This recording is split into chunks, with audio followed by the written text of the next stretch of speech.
মা আমি একটু বেরোচ্ছি। কোথায় যাচ্ছিস তুই এখন? সারাদিন শুধু বাইরে টোটো করে ঘুরে বেড়াস, ঘরে কি কোনো কাজ বাজ নেই নাকি?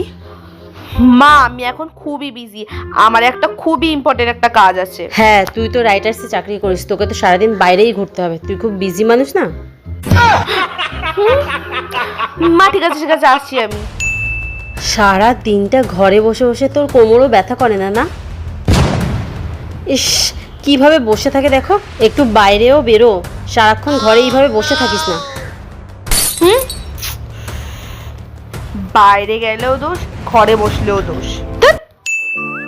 বাবু, আঙুর খাবি? না মা আমি খাবো না। কিছুই খাস না তুই, না একটু ভাত খাস না ফল খাস, কি করে শরীরটা লাগবে বলতো? সবাই কত কত খায়, তুই একটু খেতে পারিস না? রোগা হয়ে যাচ্ছি।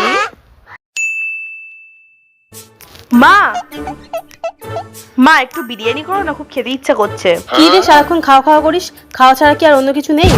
বিরিয়ানি খাবে তা? ঠিক আছে তোমার করতে হবে না। আমি বানাতেও পারবো না। কি রে, কখন ঘুমাবি? মা আজকে আমার ঘুমোতে অনেক দেরি হবে, আজকে আমি অনেক রাত ধরে পড়বো।